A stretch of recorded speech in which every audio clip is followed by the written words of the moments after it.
The first thing I heard was the hiss of hot tar hitting wet grass. It sounded wrong in a way you feel in your teeth before your brain catches up. Then came the roller's whine, steady, mechanical, smug, as it flattened the spring pasture my grandfather had spent 40 years keeping alive. A woman in a white visor stood beside the paver with a clipboard tucked under one arm, like she was supervising a bake sale instead of an invasion. "Keep going," she called to the crew. "This is HOA authorized improvement." For a second, I just stood there with my coffee in hand, still in my work boots, trying to make reality line up with what I was seeing.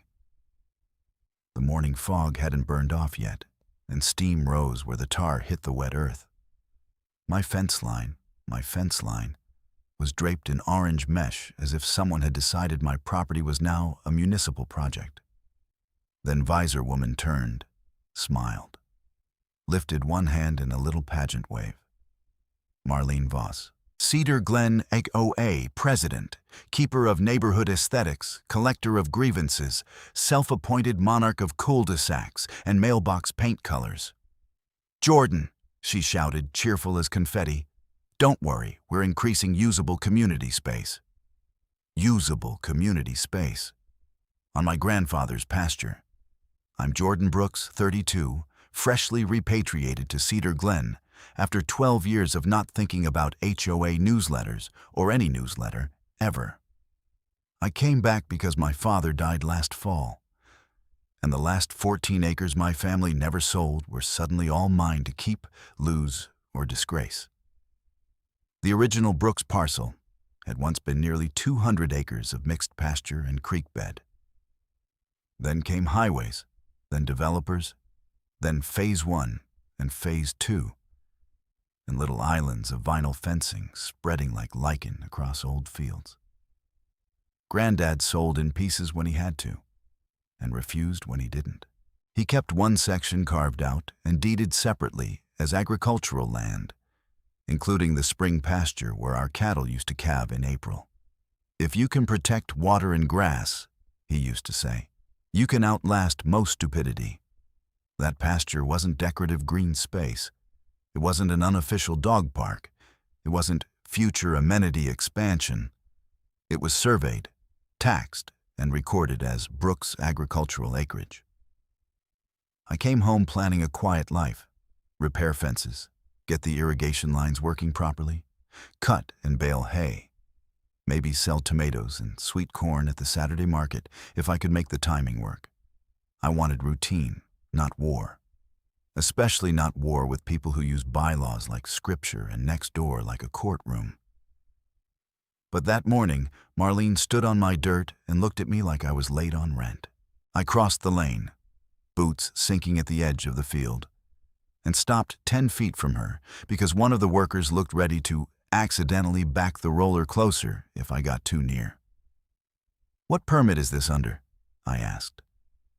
She gave me a patient smile, the kind adults use with stubborn toddlers and men caught parking in fire lanes.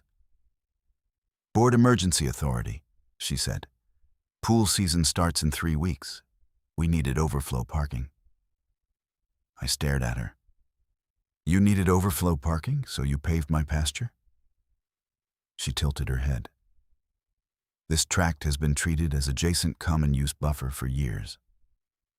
"No," I said. "It has been treated as my pasture for years. By me, and before me, by my father, and before him, by my grandfather." She made a little note on her clipboard like she was documenting my feelings. "You can address concerns at the next board meeting." I almost laughed at the absurdity, but anger got there first. "This is trespass." She stepped back as if volume alone made me dangerous. "Jordan, raising your voice won't help." I wasn't yelling, not yet. By sunset, half the lower field was gone under fresh black asphalt, neat and official looking, painted with white stripes for overflow. 2 signs had already gone up on temporary stands: pool parking and clubhouse events. Someone had moved quickly enough to order signs before a single legal document existed, which told me this wasn't confusion. It was strategy. At my gate, zip-tied to the cedar post, hung a laminated notice with the HOA logo and a lot of legal-sounding nonsense in bold caps. This area is hereby annexed for community benefit, pending covenant enforcement. No signature, no county seal, no parcel reference. Just Marlene's favorite trick, paperwork theater. I cut it down, photographed it, and called the county planning office before my hands stopped shaking. The clerk who answered sounded tired in that government way that means she has heard everything and believes none of it. "No, sir," she said after pulling parcel maps. "There is no annexation filing, no easement recording, no permit issued to pave that tract. Are you saying active work is underway?" "Was underway," I said. "They wrapped at 6. She paused, then lowered her voice. "Document everything. I can send code enforcement, but if this is private property trespass with claimed authority, you'll likely need civil counsel." I thanked her, hung up, and called Marlene. She answered on the third ring with what sounded like cocktail chatter in the background. "Jordan, if this is about today, we've handled it. You paved deeded agricultural land with no filing and no permit. The association's governing authority supersedes outdated county maps," she said. I laughed, once short, involuntary. She hung up before I could finish. The next morning came with certified mail. I signed for the envelope at 8:12 a.m., standing barefoot on my porch because I thought maybe it was probate cleanup paperwork. Instead, it was a formal demand from Cedar Glen HOA. Fines assessed immediately for non-compliant fencing, agricultural nuisance odor, and obstruction of association access roads. Total due in 10 days, additional penalties for non-payment, threat of lien. I read it twice, then once out loud, as if hearing the words might make them less ridiculous. I wasn't an HOA member, never had been. My parcel was expressly excluded from the subdivision covenants recorded in 2001 and reaffirmed when Phase 2 was platted in 2007. I had never signed a covenant addendum, never used their pool, never voted in their elections, never accepted 1 single inch of their authority. Still, there it was on letterhead. Pay us, or we escalate. Something changed in me right then. Up to that point, I'd been operating under the assumption this was a bully move that would collapse under daylight. Maybe Marlene had misread a map. Maybe she was gambling I'd be too tired to fight.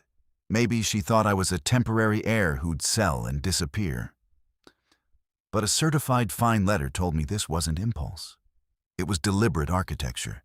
Create paper, create narrative, create pressure.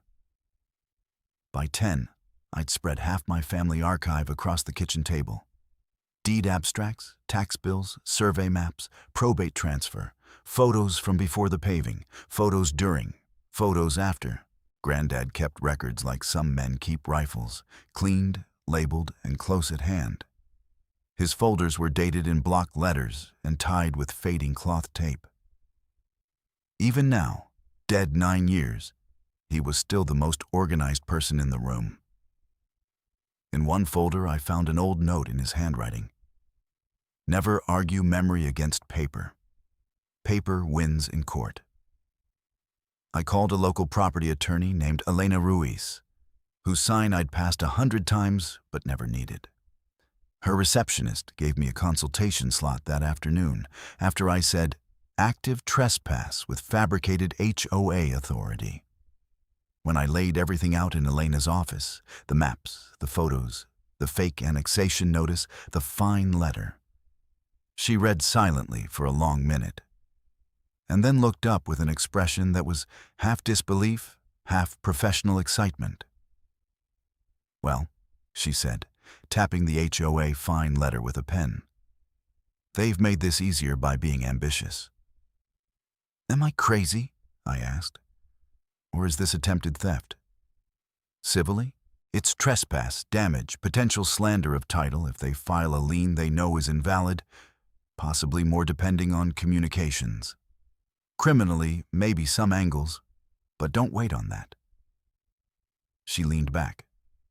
What matters is speed. The longer paving sits, the more they'll claim reliance and community use. We need demand letters, injunction prep, and we need to kill any fake lien before it breathes. I nodded like someone receiving instructions for emergency surgery.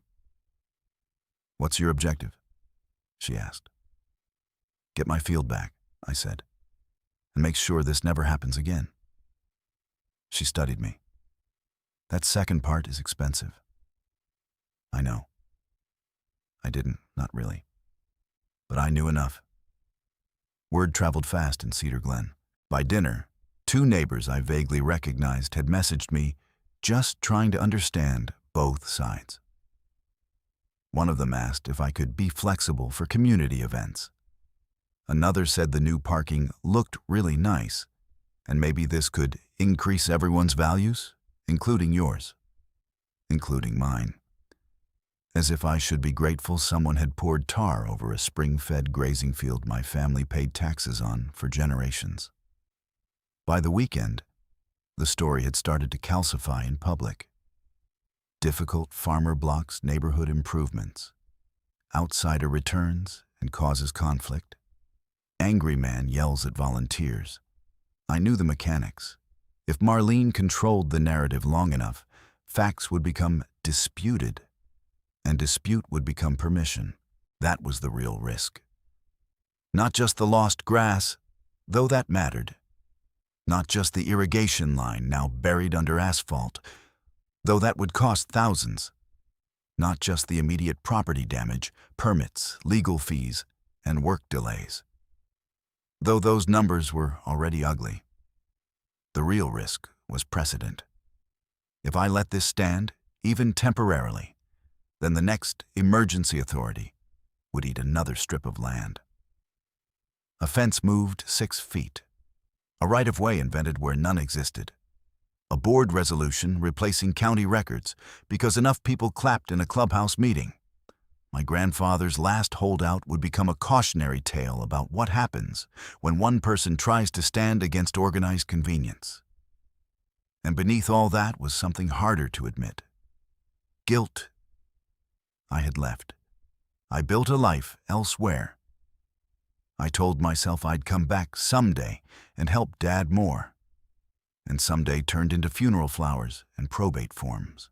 The pasture was one of the few pieces of him and Granddad that still felt intact. Seeing it striped for minivans felt like failing them in real time. Sunday evening, I walked the fence line as light went gold over the new asphalt. The painted lines were bright enough to hurt your eyes. At the lower end, where tar met grass, I could still see hoof prints from last spring, half swallowed at the edge like the land had been interrupted mid-sentence. I stood there until mosquitoes found me, then pulled out my phone and opened the draft email Elena had sent. Preservation demand, cease and desist. Notice of no covenant authority, demand to remove encroachment, warning of immediate injunction. My thumb hovered over send. From across the field, I could see the clubhouse roof over the trees, lit up for some Sunday committee meeting. Little clusters of people moved in the windows, carrying cups and clipboards, making decisions they thought were theirs to make about everything in sight. I hit send. I didn't know then how far this would go. How many filings, how many hearings, how many versions of the truth would get traded in parking lots and Facebook threads before anything settled. I only knew one thing with absolute clarity. I wasn't negotiating with someone who mistook a gavel for a crown. My phone buzzed before I made it back to the house. Elena. Good. I'm sending the follow-up formal notice tonight to accompany the demand already served, and filing draft injunction in the morning. Do not engage verbally with board reps. Document everything. I typed back, understood. Then another buzz. Unknown number, local. I let it go to voicemail.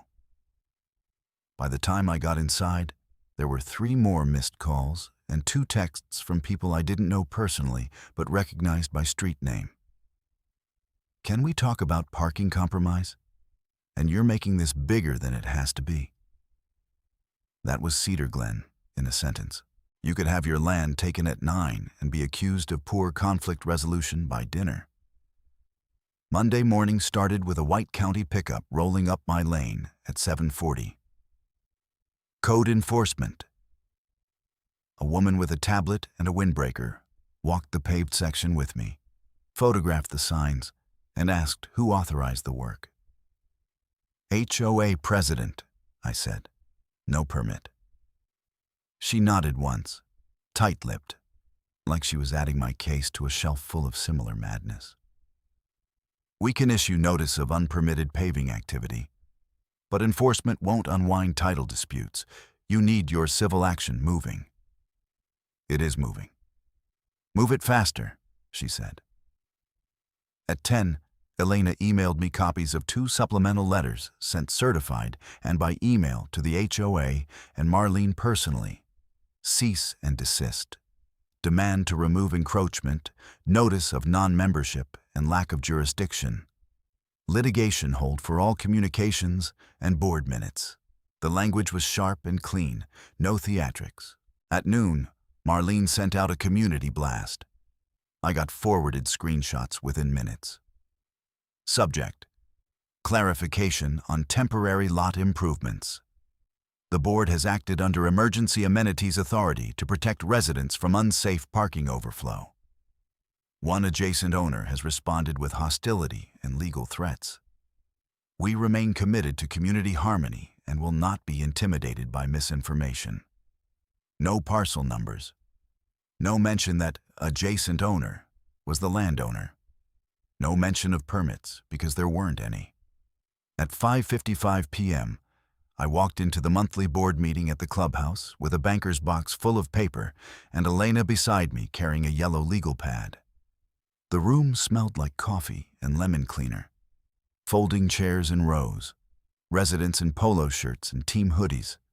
Marlene at the front table under fluorescent lights, visor swapped for a navy blazer and pearls. Reinvention by outfit. She saw me, smiled thinly, and leaned toward the vice president. He leaned toward the property manager. I watched the chain reaction spread like static. Public comment started 15 minutes late because Marlene gave a 7-minute State of the Association speech and another 4 minutes on pool guest policy. She controlled tempo the way some people control room temperature, constantly, so you only noticed when it hurt. When my name was called, I stood, carried my folder up, and handed copies of my survey and deed abstract to each board member. This is Parcel 14B, I said into the standing microphone. Recorded agricultural tract, excluded from Cedar Glen covenants. Last week, this board authorized paving over that tract without permit, easement, agreement, or condemnation authority. I'm demanding immediate removal and restoration. A murmur rolled through the room. Some people looked surprised. Some looked at Marlene first, like waiting for subtitles. Marlene folded her hands. Jordan, your tone is unnecessarily adversarial. My tone didn't pour asphalt, I said. She tapped her gavel lightly. Please refrain from inflammatory language. I held up the laminated annexation notice in a clear sheet protector. Who issued this? Marlene glanced at it without touching it. Board communications are internal documents. It was zip-tied to my gate. She gave a patient public service smile.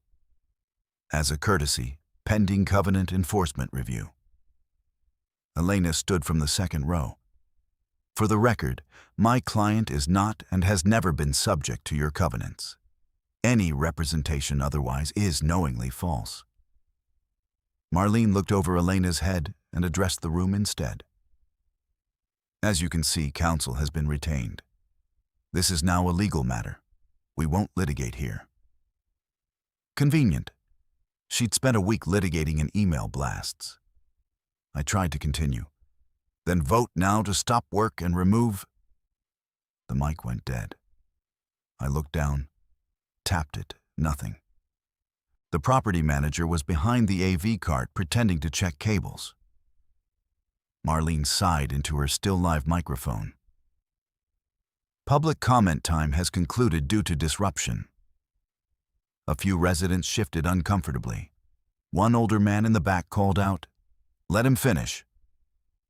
Marlene ignored him. "Next item," she said. "Emergency assessment for continued lot improvements and perimeter privacy wall installation."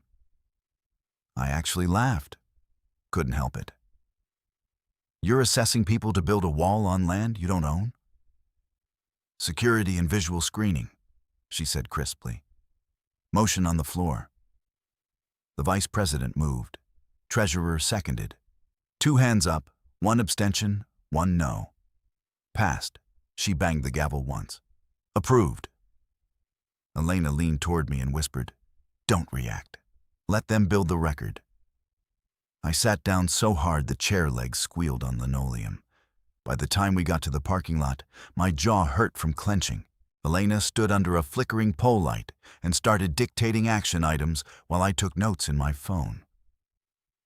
Injunction filing tomorrow morning. We attach tonight's agenda and witness affidavit remic cutoff, if we can get one. I saw at least 10 people filming. Good. Also, we're adding a claim for governance abuse and injunctive relief against further encroachment. If they touch anything else on your tract, I want photos in real time. I looked back at the clubhouse windows glowing behind her. They just voted to fund a wall. Then maybe we ask the court to stop a wall.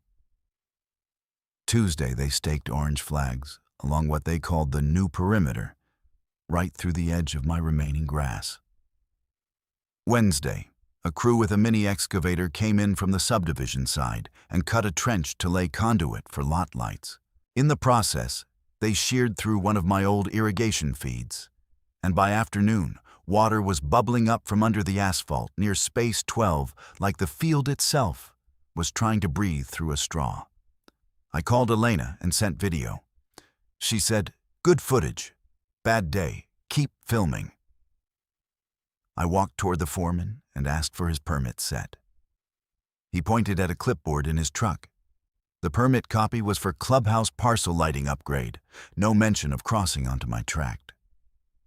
"You're outside your permit footprint," I said. He shrugged. "We go where they flag."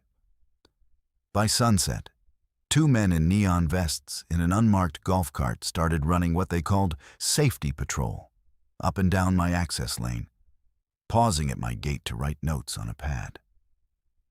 One of them took a photo of my barn with his phone. When I stepped out onto the porch, he waved like we were neighbors discussing weather. Thursday morning, I found a warning sticker on my pickup windshield parked on the gravel shoulder by my own south fence. Notice of tow. Abandoned vehicle on common approach. I peeled it off and laughed out loud from sheer disbelief. At 1:20 p.m. Thursday, while I was mending a section of fence, a tow truck came up the lane anyway. "Can't take that," I said, stepping in front of my truck. Driver held up a work order printout. HOA dispatch. Vehicle obstructing fire access. I pointed at the county right-of-way marker post 3 feet away, and then at my parcel map on my phone.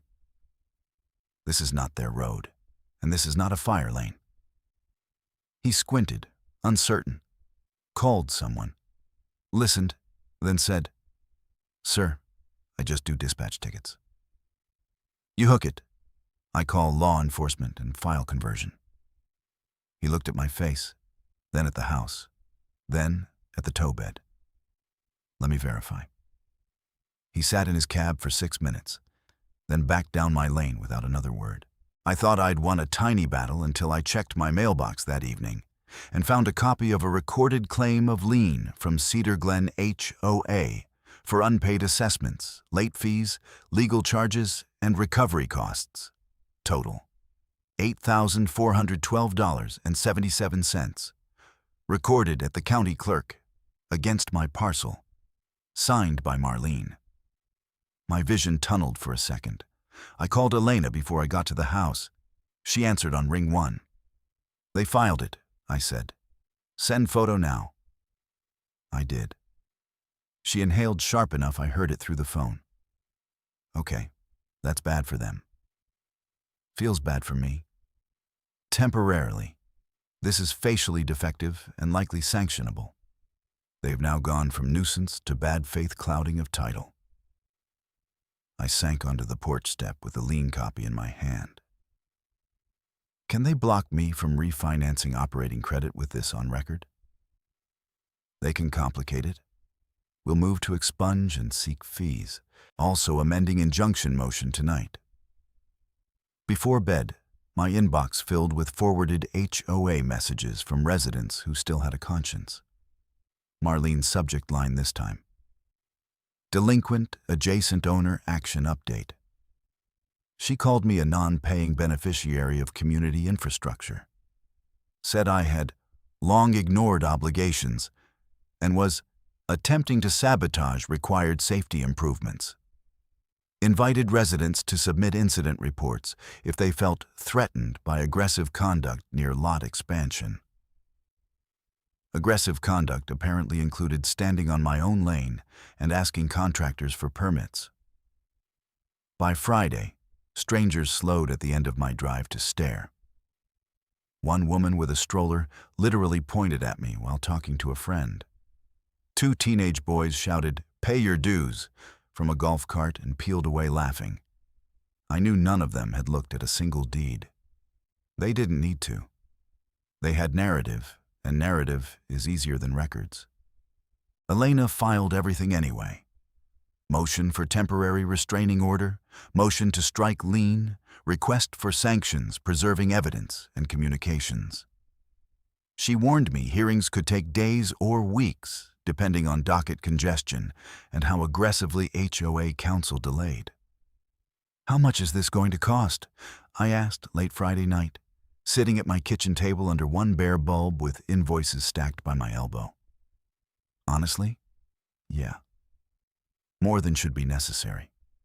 Less than losing 14 acres. I rubbed my eyes.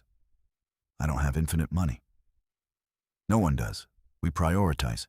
Immediate stop orders first, damages later. After we hung up, I stared at Granddad's old file cabinets lining the mudroom wall. Green metal, dented corners, label tabs in his handwriting. Water, leases, taxes, developer. I'd already pulled what I thought mattered. Surveys, deeds, probate order. But now, with the lien filed and the board escalating faster than the court could respond, what I thought mattered felt naive.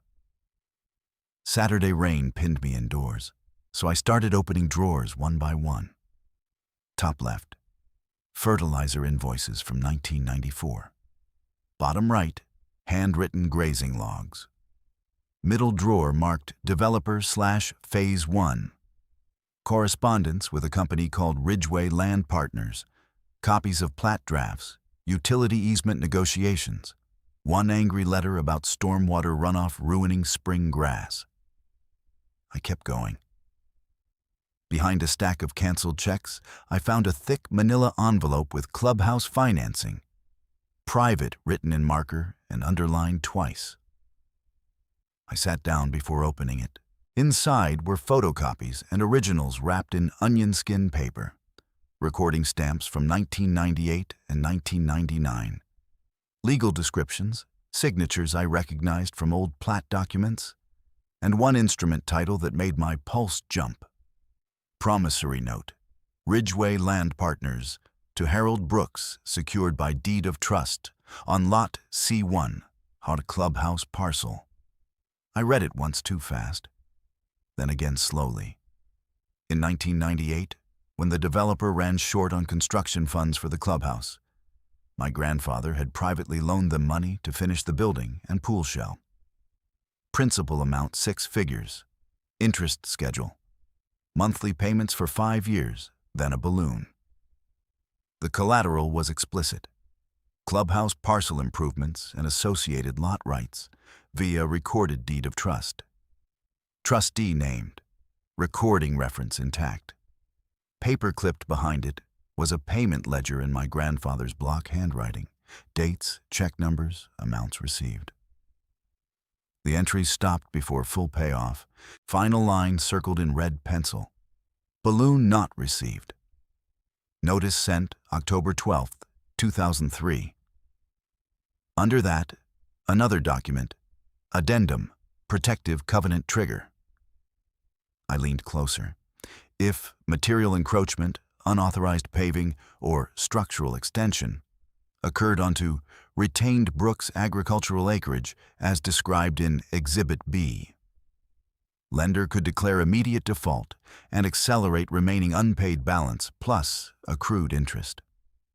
I just sat there with rain ticking against the windows and that sentence burning in my hand. There was more. A copy of a letter from Ridgway's attorney in 2004 acknowledging outstanding balance and requesting extension due to organizational transition. Then silence. No satisfaction of deed of trust. No recorded release. I took photos of every page and sent a short text to Elena. Need you to see this.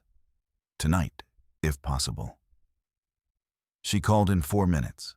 I could hear traffic noise and an airport announcement behind her. I'm boarding, but tell me the headline. Granddad financed the clubhouse, secured by deed of trust.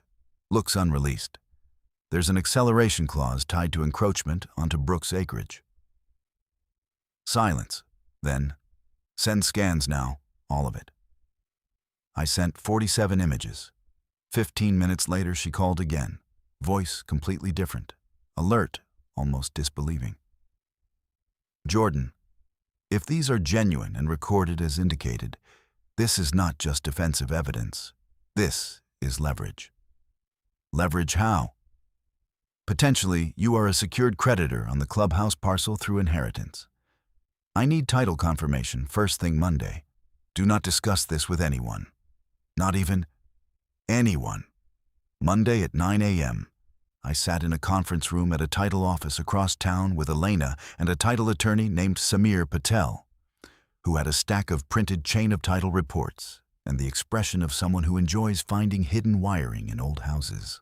He slid one report toward me and tapped a highlighted line. Deed of trust recorded September 3rd, 1998. Beneficiary Harold Brooks. Collateral Lot C-1, Cedar Glen Clubhouse Parcel. I find assignments of developer interests later. I find corporate dissolution for Ridgway. But I do not find a recorded release or satisfaction. He slid another page. Your probate transfer from your father includes all rights, claims, notes, and security interests appurtenant to estate assets. That would include this instrument unless separately assigned. I see no assignment away. I looked between them. So, it's still alive? Samir held up a hand. Potentially enforceable, subject to statute and payment history defenses. But the lien itself appears unreleased in record. That matters. A lot. Elena opened the addendum copy and pointed at the encroachment clause. And with their paving onto his retained acreage, we may have a contractual acceleration trigger. Samir nodded slowly. If clause is valid and conditions met, you can issue notice of default demanding cure. If uncured, judicial foreclosure is on the table. The room went very quiet. Outside the glass wall, an assistant laughed at something by the copier. Phones rang. Normal Monday office noise. Inside, my entire posture changed without me meaning it to. For 3 weeks I'd been fighting backward, swatting away fake authority, chasing damage, spending money to stop bleeding. Suddenly there was a line in the law that ran the other direction. I wasn't just the guy yelling, "That's my field." I might be the lender they forgot existed. Elena closed the file. We proceed carefully, authenticate originals, compile payment ledger, confirm outstanding balance calculations with forensic accountant, then serve formal default notice. Their bogus lien still gets killed separately. I nodded, feeling something I hadn't felt since the tar trucks arrived. Oxygen. When I got home that evening, the asphalt still sat there black and smug under the setting sun. The patrol golf cart still rolled past my gate at 6:30. Marlene still had her board and her email list and her little kingdom meetings under fluorescent lights. But now I had Granddad's paperwork spread across my table like a second spine. He used to say stewardship wasn't sentiment. It was records, boundaries, and follow-through. That night, for the first time in weeks, I slept all the way through. I woke to 23 unread emails, one text from Elena stamped 6:11 a.m. Call me before you open anything from Cedar Glen. That is never a text that means good news. I called while the coffee machine sputtered. Morning, she said, already in motion, papers shuffling. Marlene held an emergency board meeting at 10:30 last night. Of course she did. She passed 2 resolutions. First, authorize protective transfer of Clubhouse assets to a new nonprofit entity controlled by the same board. Second, approve immediate completion of the parking expansion loop for resident safety. I stared out the kitchen window at the black strip cutting my lower field in half. Can she transfer collateral that might be in default? She can sign things, Elena said. Whether they hold is another question. Samir is checking recording activity now. Also, she sent another resident blast at 5:02 this morning calling your loan documents suspected forgeries and saying she's referred you for criminal fraud review. I laughed once, no humor in it. Preemptive smear. Exactly. If she poisons the room before we serve default notice, every legal step looks retaliatory instead of contractual. I rubbed my forehead. What's the move? We move first anyway. Notice goes out today. But you need to understand, stakes just got higher. If they successfully shuffle title, encumber, or refinance the Clubhouse parcel through a friendly lender before we lock this down, enforcement becomes a swamp. A swamp. Not a wall, not a fight. A swamp. Slow death by procedure. By 9:30, 2 concrete trucks were idling beyond my fence line. They weren't on the paved section this time. They were staging beside the flagged edge where Marlene had promised a privacy wall. A foreman walked with a spray can, marking arcs through spring grass that should have been hay by June. I crossed to the gate and filmed everything. What permit? I asked. He held up folded papers without handing them over. Association hardscape package. This is Brooks' parcel. He glanced at his phone, then at me. I go where the work order says. Same line, different week. At 11:14, Samir called. They recorded a deed at 9:02 this morning, he said without preamble. Clubhouse parcel from Cedar Glen HOA to Cedar Glen Community Foundation, Inc. Consideration listed as $10 and assumption of community obligations. Foundation. Filed with the Secretary of State yesterday. Registered agent is the HOA property manager's husband. Of course it was. Elena took over the line. Jordan, listen carefully. We're still serving default against the original obligor and all successors. But this transfer is meant to manufacture confusion and sympathetic optics.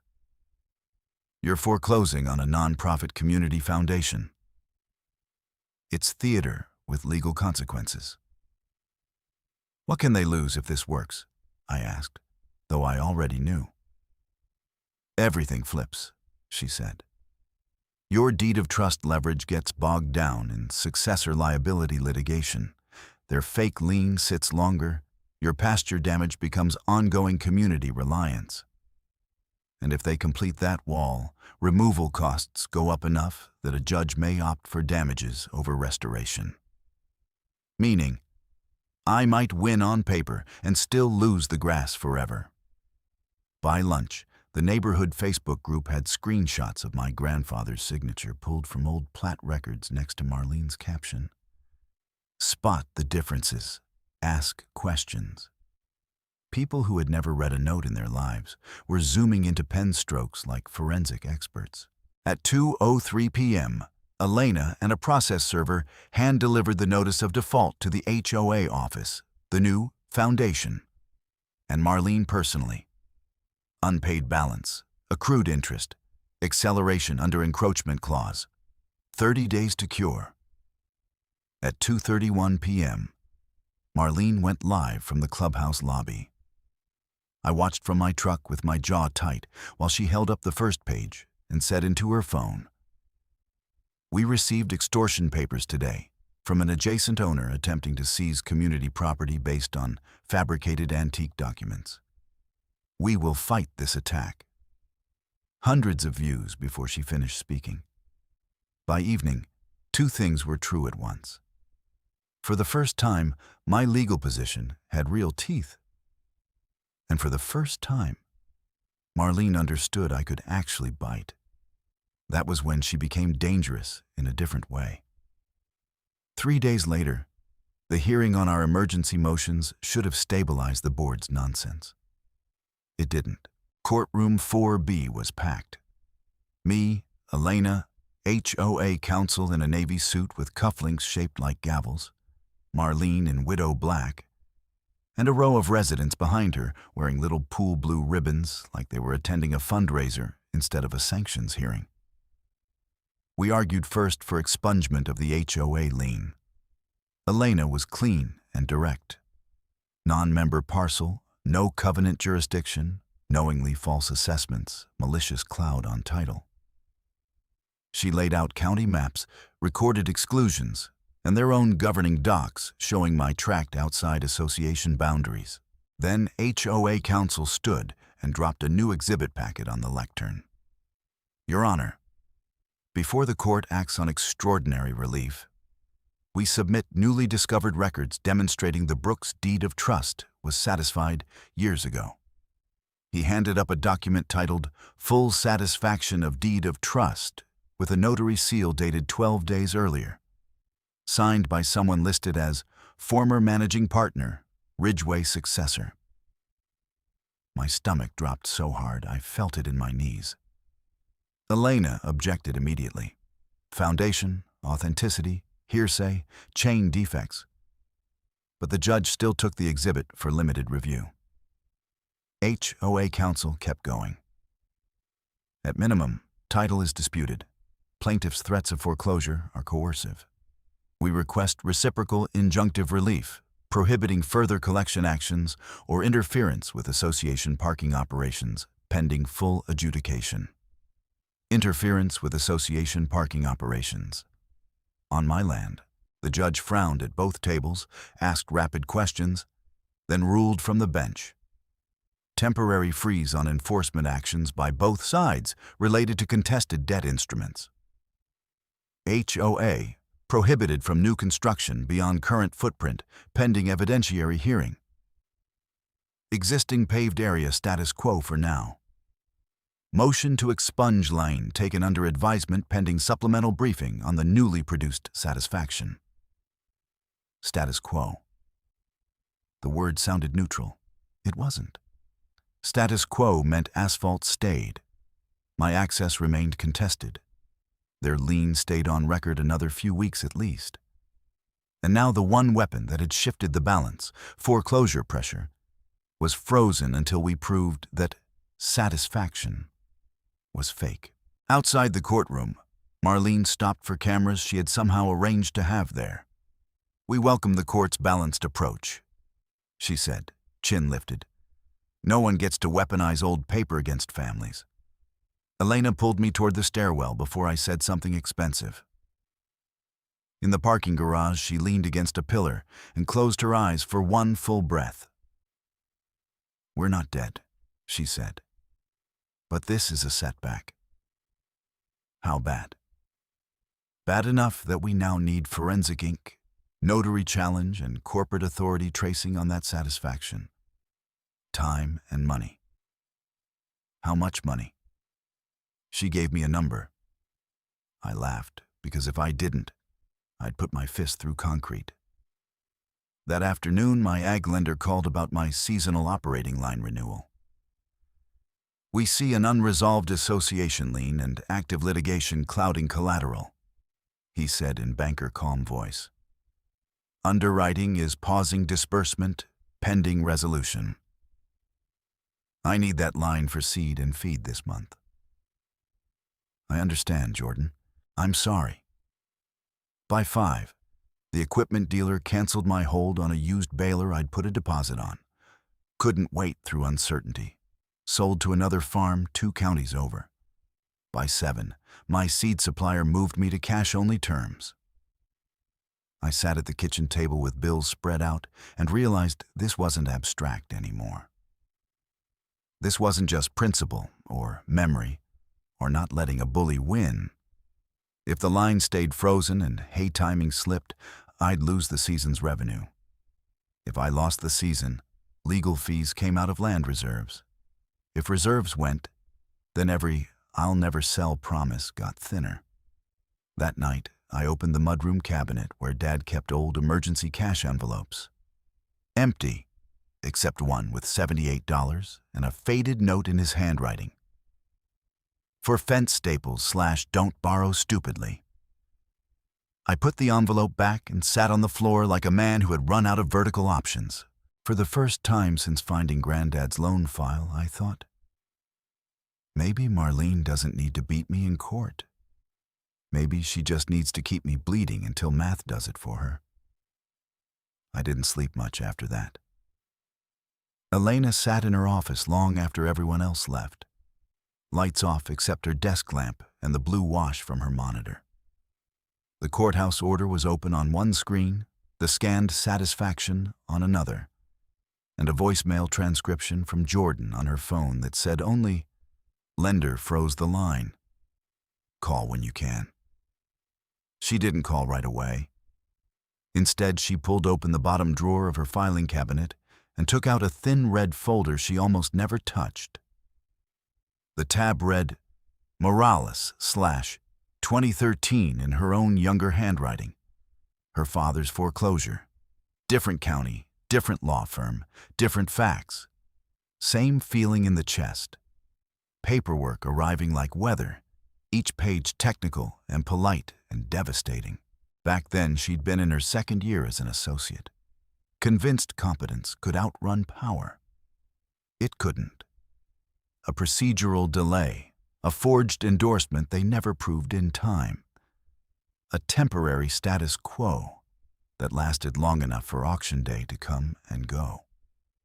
She still remembered her father standing in the driveway after the lockout, keys in hand, saying, "I thought if we were right, that would be enough." She had built her entire career on refusing that sentence. Now she was representing a man fighting to keep the last part of his family land while a board president manufactured paper in real time, and she could feel old panic trying to wear a professional mask. She knew the rules. She knew strategy. She knew judges don't like drama and deadlines don't care about justice. She also knew she'd crossed an internal line she usually guarded. She cared what happened to Jordan beyond the file. That complicated everything. At 10:42 p.m., she called her older sister, Anna, in Tucson. Straight to voicemail, then callback 10 minutes later. "You sound tired," Anna said. "I lost ground today." "You lose ground all the time, then you take it back." Elena stared at the notary block on the fake satisfaction, at the clean digital seal that didn't match period records. "I'm not sure this one is just legal. I think I'm 2 in it." A pause. "Client?" Yes. Romantic in it. Longer pause. Maybe. I don't know. That's not the point. That's absolutely the point. Elena pressed fingers to her eyes. The point is, I can't afford to make a mistake because my judgment is blurry. If I overreach, he loses land. If I underreact, same result. Anna's voice softened.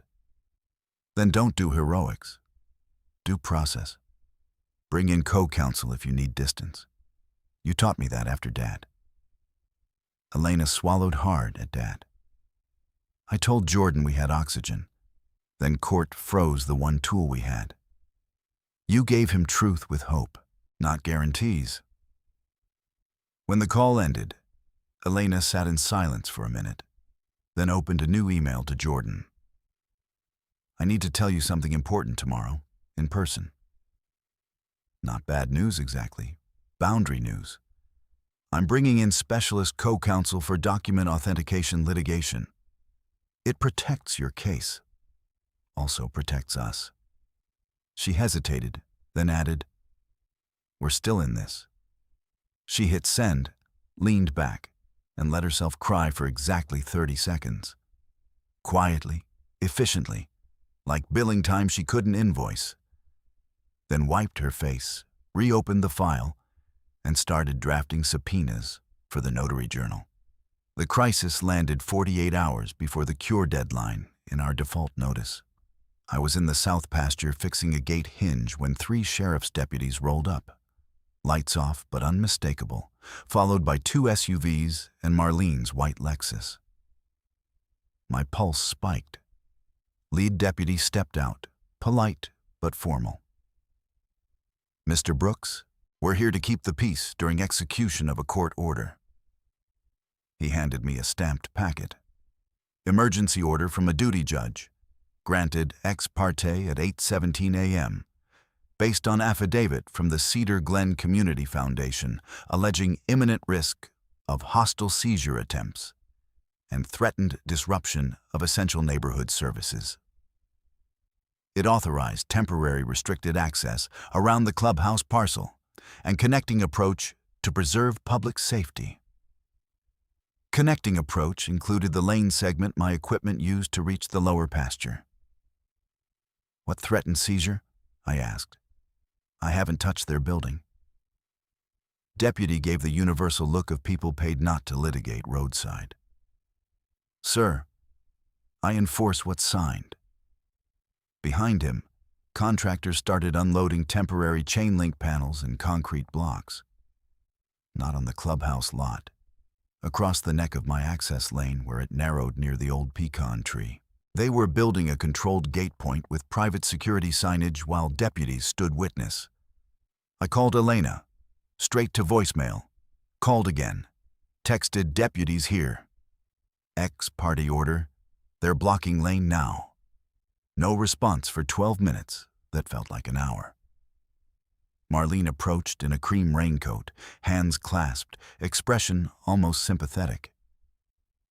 You forced us to take protective measures, she said quietly. You got an order by lying. We got an order because residents are afraid. Residents are afraid because you feed them fear for breakfast. She tilted her head.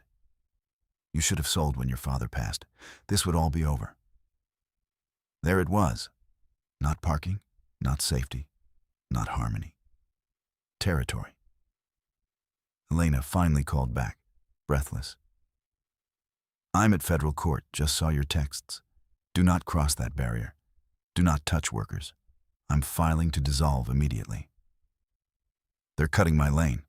I know. Send video continuously. I need timestamps and badge numbers. I switched to video and kept filming as steel posts dropped into fresh holes. The sound rang across the field like hammered punctuation. By late afternoon, the barrier stood locked. My tractor could no longer pass to the lower section without a 2-mile detour through a creek crossing that was mud this time of year. The deputies left. Private security stayed. At 6:05 p.m., Samir called with a second punch. Jordan, They recorded a new deed of trust at 4:42 p.m. Foundation borrowed against the clubhouse from a private lender. Fast money, high interest, probably bridge financing. For what? Could be legal war chest. Could be to complicate priority disputes before your foreclosure action reactivates. Layer debt on debt, muddy priority, dare the court to unwind a knot. Elena called 10 minutes later. I've got us in front of a judge tomorrow morning on emergency dissolve, but we're in knife fight territory now. If they keep the access restriction through the deadline and push that new lender as innocent secured party, the whole case gets riskier. How risky? A beat. Real. The sun dropped behind the clubhouse roofline, throwing the new fence into silhouette across my lane. On the other side, beyond blacktop and chain link and security signs, my lower pasture sat unreachable, half grass, half scar. I stood there with my phone in my hand, listening to distant pool pumps hum like nothing was wrong. And for the first time in this fight, I couldn't see the next clean move. Only legal smoke, borrowed money, and a woman in a white visor betting she could outrun the truth long enough to make it irrelevant. The next morning, I stood in courtroom 3 with mud still on my boots and the stamped copy of the ex parte order folded in my pocket like a threat. Elena was at counsel table with a second chair filled this time. Naomi Trent, a litigation specialist with silver glasses and the kind of face that suggested she enjoyed bad faith opponents for breakfast. Marlene sat across the aisle in cream and pearls, one hand on a legal pad, chin high. Her counsel had 3 binders, 2 associates, and a confidence problem he was trying to hide with volume. The judge entered, and the room rose. "We are here," Judge Keller said, "on emergency motion to dissolve temporary restrictions and related evidentiary matters. I've read too many filings from all of you in the past 10 days. Let's simplify. Ms. Ruiz?" Elena stood. "Your Honor, the Foundation obtained ex parte relief with materially false statements. Specifically, allegations of threatened seizure and violence by Mr. Brooks. We have body cam timestamps, deputy declarations, and continuous video disproving those claims. We also moved to strike the so-called satisfaction of deed of trust as fraudulent and to lift the temporary freeze on enforcement." HOA counsel was up before she finished. "Objection to characterization." "Sit down," Judge Keller said without looking at him. "You'll get your turn." Elena called the first witness, Deputy Halverson. He testified calmly. No threats observed, no hostile conduct, no attempt by me to cross barriers, order executed solely on filed affidavit. Then came my video, played on the courtroom monitor. Timestamp in the corner. Me standing still, phone in hand. Contractors dropping steel posts across my lane. Marlene in frame, speaking to me while deputies stood nearby. Naomi stepped in for cross. "Deputy, did Mr. Brooks at any time attempt to seize the clubhouse?" "No, ma'am." "Did he at any time threaten residents?" "No." "Did anyone request criminal charges that day?" "No." Marlene's jaw tightened. She wrote something hard on her pad. Then Elena called me. I took the stand, swore in, and kept my hands flat on the rail because I could feel anger trying to climb into my throat. "Mr. Brooks," Elena said, "did you authorize anyone to threaten or obstruct residents?" "No." "Did you attempt to enter the clubhouse parcel after service of default notice?" "No. My lawyer told me not to touch it." "Why did access to the lane matter?" "It's my farm access to the lower pasture. With that blockade, I couldn't run equipment through. I had to reroute through creek mud I can't safely cross with loaded implements this time of year." She handed me my ag lender's pause notice. "Is this your lender correspondence?" "Yes." "Effect?" "Line of credit frozen. Seed terms changed to cash only. Equipment hold canceled. HOA counsel jumped up for cross, smiling like he'd found a weak board. Mr. Brooks, you're pursuing foreclosure on a community asset, correct? I'm enforcing a recorded debt. So, yes, you intend to take residence Clubhouse. If default isn't cured, yes. You can understand why residents might be fearful. I looked at him. Fear doesn't create title. A few people in back shifted. He tried another lane. Let's discuss your deed of trust. You're aware a satisfaction was recorded. I'm aware someone recorded a fake. Objection. He snapped at his own witness answer. Non-responsive. Judge Keller leaned forward. Counsel, ask better questions. Naomi stood for the forensic segment. Your Honor, with leave, we call Ms. Felicia Brand, commissioned notary public. A woman in her 60s approached, visibly irritated to be there. She swore in. Naomi held up the satisfaction document. Is that your notary seal and signature? No. Did you notarize this instrument 12 days ago? No. She produced her journal under subpoena. Entry logs, date stamped. She'd been notarizing estate docs in another city at the exact time the satisfaction purportedly executed in Cedar Glen. Naomi then called a records custodian from the Secretary of State. The supposed signatory former managing partner lacked authority and had resigned years earlier. Next witness, County Clerk Tech. Metadata on the filing upload originated from the HOA property manager's office IP block. The room went dead quiet. Elena rose one final time. Your Honor, this is a coordinated fraud on title, coupled with knowingly false emergency allegations used to interfere with agricultural operations and leverage settlement. We request immediate dissolution, expungement of HOA lien, sanctions, and restoration of the right to enforce the debt instrument according to law. HOA counsel stood, red at the ears. Your Honor, if there were irregularities, my clients were not aware.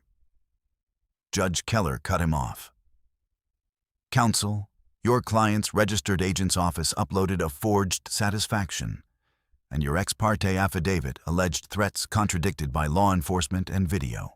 Do not use the word irregularities in my courtroom. He read for a moment, then ruled from the bench, each sentence like a gate unlatching. Ex parte restrictions are dissolved effective immediately. Recorded HOA assessment line against Brooks parcel is declared void ab initio and ordered expunged. Temporary freeze on debt enforcement is lifted. Court refers forged instrument matter to District Attorney for review. Monetary sanctions against Cedar Glen HOA and Cedar Glen Community Foundation, jointly and severally, amount to plaintiff's emergency fees, amount to be finalized upon affidavit. He looked at Marlene directly. Any further self-help on Brooks' parcel will trigger contempt. Gavel. It took me a second to realize I was breathing again. Outside the courtroom, the hallway filled with voices. Residents whispering, lawyers calling clients, the click of someone's heels running for an elevator. Marlene stepped in front of me before I reached the stairwell. This isn't over, she said softly. No smile now. You think a judge's tantrum changes governance? Elena moved beside me. Careful, Marlene. Marlene ignored her and looked only at me. You can't run that clubhouse. You can't run that neighborhood. You'll choke on both. I held her gaze. Then pay what's owed. She laughed once, sharp as broken glass, and walked away. She didn't fold, not even close. Within 48 hours of the ruling, Marlene called a community emergency summit in the clubhouse and pitched residents on a rescue package. Special assessment, private bridge loan, and legal defense bonds sold to homeowners in $5,000 increments. She called it Protect Cedar Glen. Blue ribbons came back. Yard signs appeared, "Save our Clubhouse." By the cure deadline, they had raised enough to make noise, but not enough to satisfy principal, interest, sanctions, and arrears. Elena served notice. Uncured default. Foreclosure complaint filed. Then Marlene escalated again. She pushed the foundation into Chapter 11 at 4:58 p.m., the day before our foreclosure hearing, trying to trigger an automatic stay. Naomi was ready. At 8:30 next morning, we were in bankruptcy court arguing bad faith filing by a shell entity created days before default notice, with no operations beyond litigation obstruction and no realistic reorganization plan. The bankruptcy judge asked Foundation Counsel one question: how exactly do you propose to reorganize without possession of collateral you've already encumbered at predatory rates and without lawful authority over disputed access? No good answer came. Case dismissed with prejudice in under an hour. We walked across the street to Superior Court for foreclosure. That hearing took most of the day. Payment history spreadsheets, interest calculations, chain of title testimony. The private lender who had jumped in late argued priority confusion, but Samir's tracing showed their deed of trust recorded after notice of default, subject to existing senior security interest. At 4:17 p.m., Judge Keller issued findings: valid, unreleased deed of trust, uncured default, enforceable acceleration triggered by material encroachment onto retained Brooks acreage, judicial foreclosure granted. Sale set for 60 days. Those 60 days were a war of flyers and fear. Marlene held town hall meetings claiming I planned to bulldoze the clubhouse for cattle pens. Elena and I answered with documents, not slogans.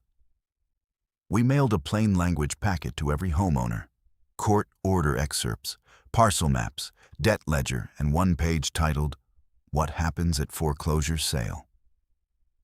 I spent 2 Saturdays standing outside the feed store while residents I barely knew asked me if I hated the neighborhood. No, I said over and over. I hate theft. Auction morning came cold and bright. Courthouse steps crowded early. Residents, reporters from 2 local stations, investors sniffing distress sales, and Marlene in black sunglasses with 3 bored allies clustered behind her. She looked composed, but she was tapping her folder against her thigh in a fast, irregular beat. The clerk read legal description, case number, opening terms. Any bidders? Marlene's counsel raised a paddle. Cedar Glen Community Foundation bids $100,000. The clerk asked, certified funds letter? He produced a letter from a credit union conditioned on clear title and board approval post-sale. The clerk shook her head. Conditional commitment does not qualify as tender. Marlene stepped forward. That is discriminatory. We represent hundreds of families. The clerk didn't blink.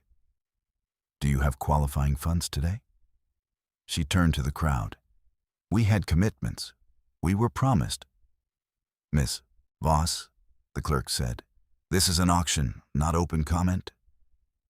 Naomi nudged me. Now. I lifted my paddle. Jordan Brooks, credit bid in amount of judgment. The clerk confirmed numbers with the court officer, then announced, credit bid accepted. Silence rippled through the steps. Even the camera crews stopped whispering. Any higher qualifying bid? None. She struck the file once. Sold to Jordan Brooks. Marlene took off her sunglasses. For the first time since this started, she looked unarmored, like someone who had mistaken momentum for immunity and just hit concrete. This is extortion, she said, voice rising. You stole this from families. I answered before Elena could stop me. No, I invoiced what your board refused to pay. One of Marlene's own directors, Tom, the treasurer who had seconded half her motions, stepped away from her and looked at the ground. Another started crying quietly into a scarf. Marlene turned on them. "Don't you dare fold now. We appeal. We appeal everything." No one moved. The clerk called next case. By noon, I had a receipt in my pocket and title transfer underway. By 2, a locksmith met us at the clubhouse. County deputy present, neutral witness. We changed exterior locks and posted a temporary notice on the glass. Property under new ownership. Operations paused pending safety and governance review. Residents gathered in small circles on the lawn, not shouting this time, just stunned. At 5, I walked into the main room where Marlene had run meetings for years and stood behind her old podium.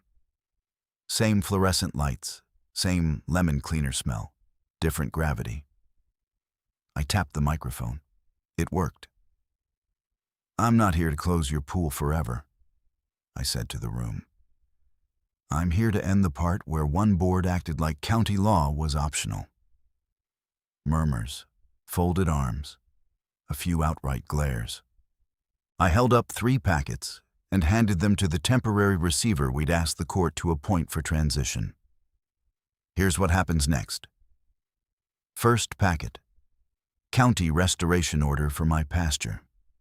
Remove asphalt, excavate contaminated base layers, restore grade, remediate soil under environmental supervision. Funding sequence.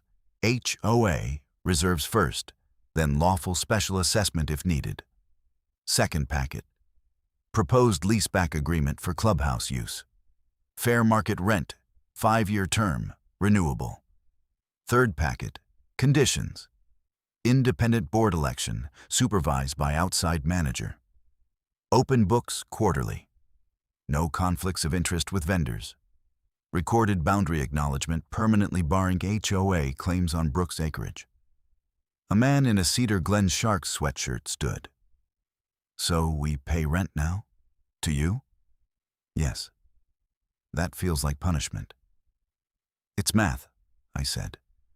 "Your previous board used an asset as if it were theirs free and clear. It wasn't." An older woman near the back spoke up. "What keeps you from raising rent next year because you're mad?" "Contract," I said, sliding the draft down the table. "Caps, renewal structure, dispute resolution. Read it." Tom, the treasurer who'd gone silent on the courthouse steps, stood slowly. "If we accept this, can the pool open by summer? Pass safety inspection, elect an independent board, sign the boundary acknowledgement, and yes." He looked around the room, then at me. "And Marlene?" Elena answered from the side wall. "Ms. Voss remains personally named in pending claims for willful trespass, false filings, and defamation. Those continue." Marlene, who had entered late and was standing at the back in dark glasses again, barked a laugh. "You people are going to rent your own clubhouse from a farmer because a judge got bored with procedure." No one laughed with her. Tom turned, voice shaking but firm. "Marlene, stop." She stared at him like she'd never seen him before. A woman in the second row, Nia, I remembered now, lives on Juniper Court. Rosen said, "I want a motion for special election tonight and immediate suspension of current officers." Hands started going up. Then more. Then almost all. Marlene stepped backward, hit a chair, caught herself, and left through the side door without another word. The vote passed by landslide. I walked outside afterward into cool dusk and found Elena leaning against my truck, tie loosened, hair coming out of its clip, looking like the first deep breath after months underwater. "You just leased a clubhouse back to people who called you a deadbeat," she said. "Don't remind me." She smiled. It was the right play. I looked at her. "Couldn't have made it without you." Her smile faded into something quieter. "Jordan, we need to talk. Not legal talk." My pulse kicked for reasons unrelated to court. We sat on my porch after dark, Boots on the rail, a single yellow bug light over the door, and spring peepers loud from the ditch. For once there were no filings due by midnight. Elena held a mug in both hands and stared out toward the pasture where the asphalt still shone dull under moonlight, temporary and already doomed. "I almost stepped off your case," she said. I turned to her. "When?" "After the status quo order. The day your lender froze your line." She gave a short, embarrassed laugh. "I called my sister because I couldn't tell if I was making strategy decisions or fear decisions." "Fear of losing?" "Fear of caring too much what happened to you." I let that sit between us. She kept going, words deliberate now. "Lawyers are supposed to have boundaries. I believe in that. I still do. But somewhere between your grandfather's file cabinet and watching you stand still while they fenced your lane, this stopped being abstract for me. I wanted to win your case. I also wanted you to be okay when court was over. Those are not always the same impulse." I swallowed. "You sent me an email about boundary news." She winced. "Worst phrase of my career." I laughed softly. "Top 5. She finally looked at me. "I'm saying this badly, but I'm saying it plain. I have feelings for you. Not litigation-adjacent concern, not adrenaline confusion, actual feelings. And I did not act on them because your case mattered more than my ego. My chest did that strange, tight-open thing grief sometimes does when it turns into relief." "I figured," I said. "You figured?" "You called me at 10:30 p.m. to discuss notary journals with the tone of someone defusing a bomb." I smiled. "Also, you once brought me empanadas and claimed it was evidence review fuel. That was legitimate fuel." "Sure." She set the mug down. "I don't want this to be a rebound from war. I don't want to become the person who confuses shared enemies with compatibility." "Good," I said, "because I don't want gratitude mistaken for love." That word hung in the warm night air like we'd both been walking around it for months. I said, "When Dad died, I came back planning to keep everyone at arm's length. Fix fences, avoid people, survive paperwork. This fight blew that up. You blew that up." I took a breath. "I don't just trust you in court. I trust you when there isn't a judge in the room. That matters more." Her eyes shone, but she didn't look away. "I'm not easy right now," I added. "I'm still angry half the time. I wake up at 3 thinking about liens. I have 14 acres and too many memories and not enough sleep." She gave a tiny nod. "I'm not easy ever. I overwork. I make lists when I'm scared. I cross-examine feelings until they confess." Sounds exhausting. It is. I reached over, took her hand. "Maybe we can be difficult in compatible ways." She laughed, then covered her eyes briefly with her free hand, like she was buying herself 3 seconds not to cry. "When this case fully closes," she said, "I want to take you to dinner where neither of us brings exhibits. Deal? And after dinner, I want to keep doing this. Not casually, not secret. I want real." I squeezed her hand. "Real works for me." She leaned in slowly enough to give me every chance to panic. I didn't. Her kiss was warm and certain and entirely unlike the sharp, strategic world we'd been living in.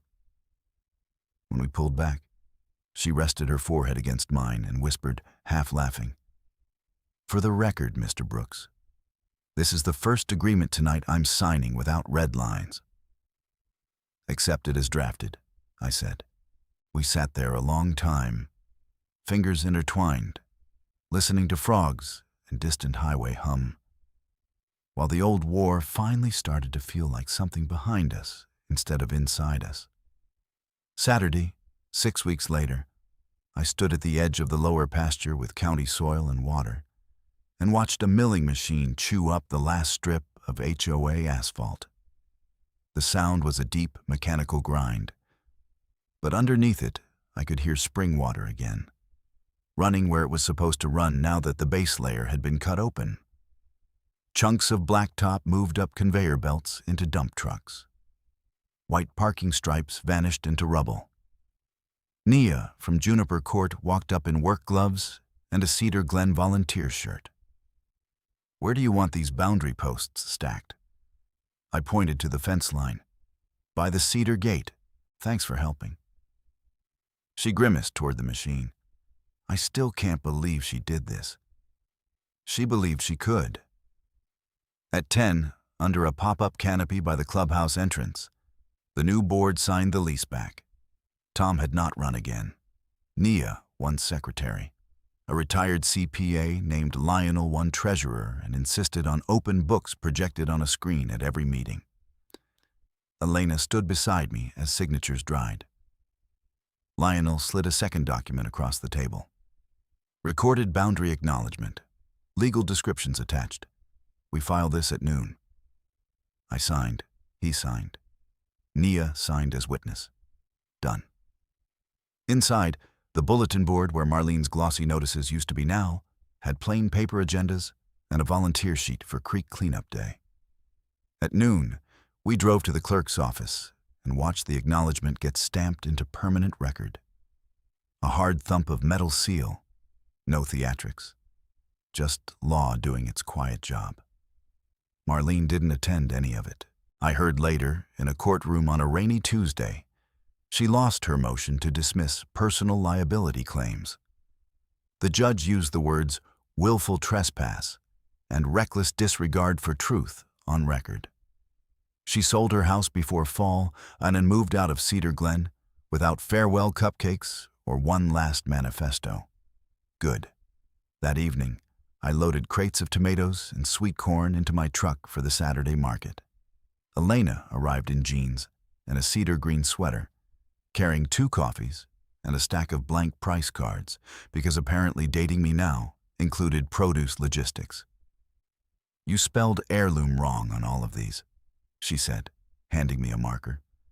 "I delegate for quality control." Liar. At dawn, we drove past the clubhouse sign, now updated in plain lettering, Cedar Glen Hall. Leased from Brooks Land Trust, no crowns. No slogans. Just facts. By late afternoon, after market, after paperwork, after one entirely unnecessary debate with a calf about fencing etiquette, I walked the restored field barefoot. The remediation crew had finished grading 2 days earlier, and new grass was already threading green over brown. At the lowest edge near the spring, hoof prints pressed into soft ground, where 2 yearlings tested the reopened section. I stopped where parking space 12 used to be. Wind moved through fresh blades with a soft shushing sound. Water ticked along the shallow cut. Somewhere uphill, a gate clinked, and cattle answered with low, contented calls. Months ago, the first thing I heard here was hot tar hissing as it burned into wet grass.